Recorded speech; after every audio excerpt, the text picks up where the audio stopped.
Lift it completely out, Stephen. That's it, keep going. Our children are the same as any child, whether it be in London, Birmingham, Manchester or wherever. Just because we're in a rural setting doesn't mean that the child knows how to grow things or how to cook them, and they need to be taught the value of actually growing your own vegetables, knowing where your food's coming from and appreciating it.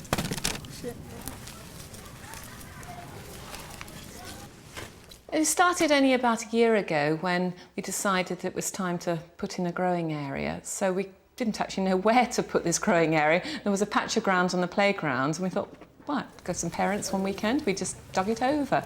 Then we moved round to what used to be sort of quiet garden, which became a bit derelict. And that only started recently, so that's come on a long way. And then just because there were vegetables left over and there was nothing at the front of the school, moved to the front of the school, thought, why not put some beans in there and some tomatoes? In fact, it's looking pretty good. You can find any piece of ground anywhere around the school. It doesn't have to be a large piece of ground, something that's manageable, that all children learn to plant seeds, to grow them, to nurture them, to bring them on, to look after them. It's also good for their caring side as well.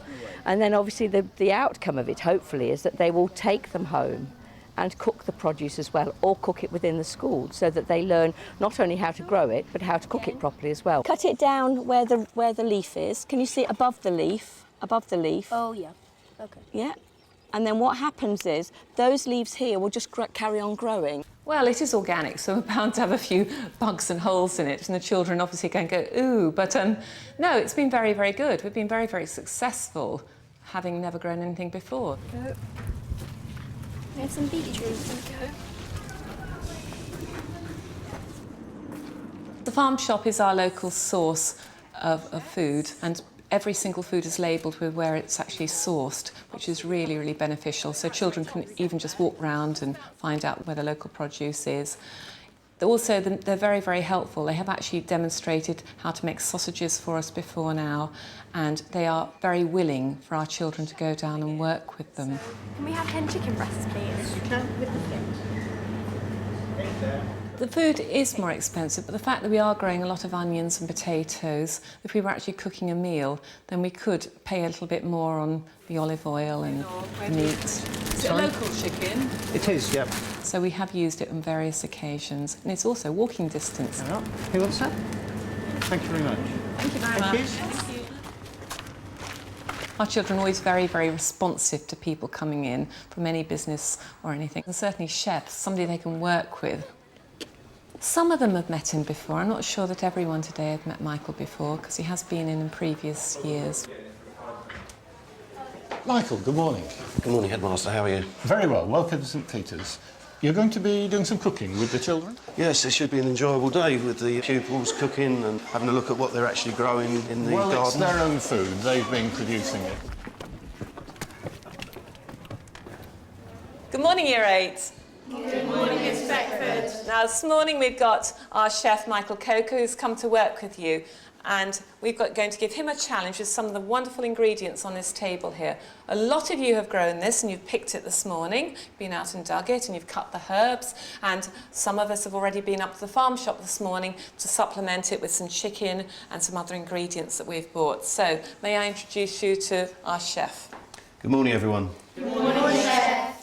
Right. At this time of year, I knew I was going to get potatoes, onions, and I love beetroot, and I knew beetroot would, well, I was hoping beetroot would be there. Also, most kids love chicken. We bought some honey, basically using all things that complement each other, and then using that with the fresh local produce they had.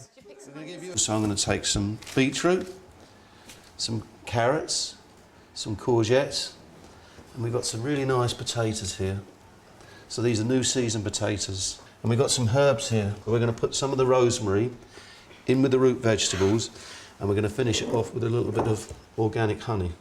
The group are a very mixed group of children. Some of them have more skills than others.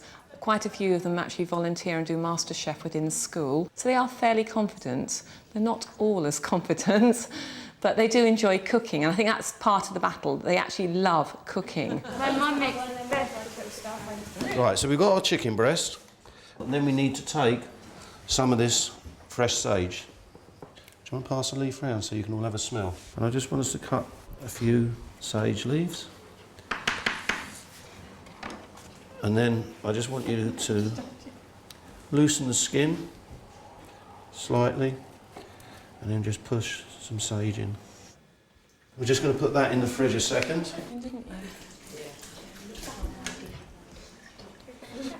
And now we're going to think about our vegetables. Take them to the sink and give them all a good scrub. And then we're going to keep all our trimmings and we're going to compost them. And then I want you just to prep your vegetables, your carrots, your new potatoes, your beetroot, your courgette, your tomatoes cut in half, a little bit of crushed garlic and the rosemary. Once you've all got there, then I'll demonstrate again how you're going to cook it. Okay, no cross-contamination. Meat goes on one board, vegetables on another board. Thank you. Get rid of those. They've got garlic each of them. Perfect, yes, not too small, nice and chunky, that'd be lovely. That's it, bridge claw. That's a good one. Bridge it like that, so then you'll be safer than cutting your fingers, okay? Okay, keep going with the rubbish on one tray. Don't worry. Excellent, thank you.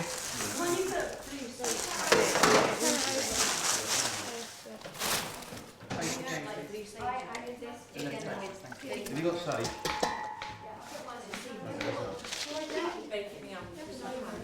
Cover it up. I think it's going really well. I think they'll be pretty fast once they start cooking. I'm going to cook the chicken, cook the vegetables, put it on the tray in the oven. Are we all cleaned up now? We take our chicken breast, we take a little bit of sea salt, because that gives it a nice texture. Some pepper. I like pepper, so I put quite a lot on.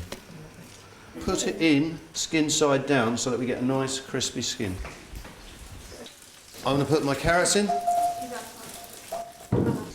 Don't put your tomatoes in yet.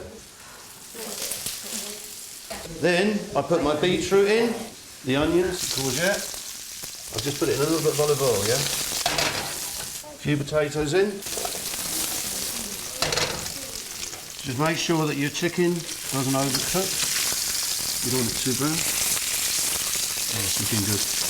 Then I'm going to put a little bit of garlic in and some rosemary, a little bit of honey. Quick toss, you see that now? You see the colours. So we want all the flavours, colours, all to blend into together. So that goes into the dish. Then just place your chicken on top. And then that, you just pop in the oven at 170 and it's going to take about half an hour to cook. Guys, take some of that salt off. We don't want it salty.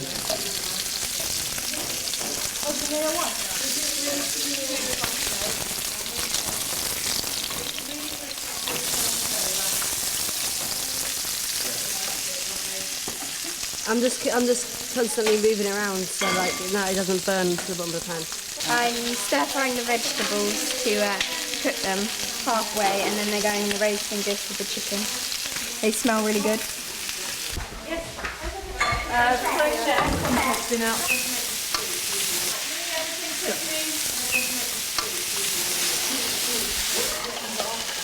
Out it comes.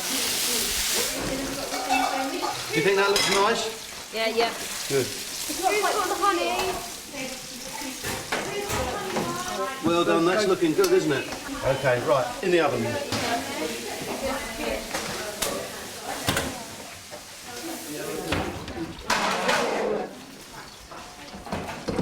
Can someone just get a small knife and cut those up? I know that strawberries are available at the moment. I know most red fruits, red currants, red berries, I know are available at the moment. So for the dessert, I just took a take on strawberries and cream, as it's Wimbledon, and turned it into Eton mess, and that was the dessert done. Does anyone know what that is? Vanilla pod. That goes in there. Right.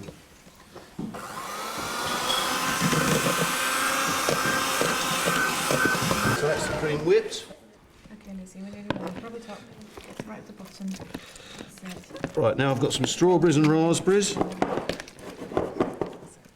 In they go.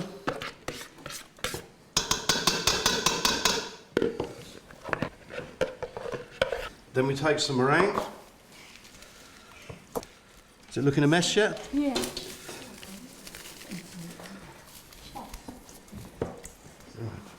Right. A bit of strawberry on top. And a few berries around.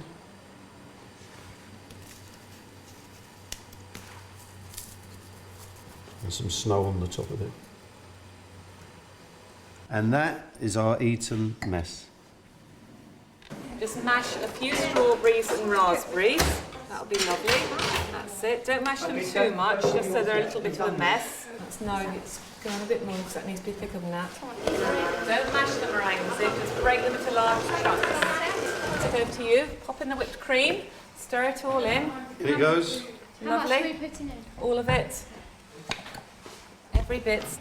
You stir it with a figure of 8, Lizzie. You'll be able to turn it over so you're not mushing it up too much. So you're just folding it over gently. That's probably about right. Oh, that's a good one. Well done. That's nice and clean, that one. You made a mess of yours. There's a couple of berries left for you there. The meringue on top. It's time to eat, so you can put that one over there. That looks wonderful. Is that not looking good? Yeah? I think it's looking great. You can just plate up so you can serve everybody, please. There's some spare plates there.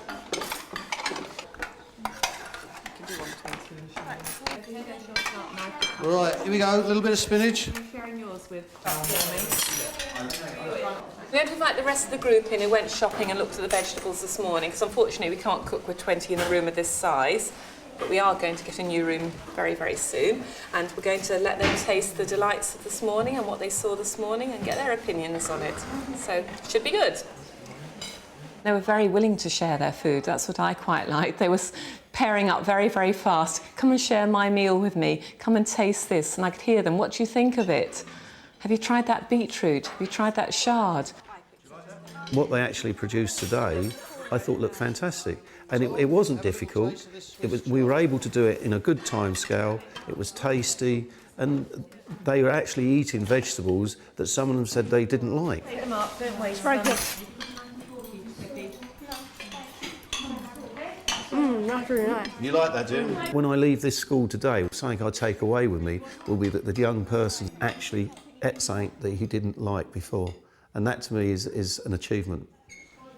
When I first started teaching, I was called a cookery teacher, which is quite low market compared with the academic subjects, quite down the scale. I think it's rather nice after all these years. It's just becoming much more high profile. I'm hoping that new food room, high profile teachers, new cooks in school, and we no longer mind being called cookery teachers.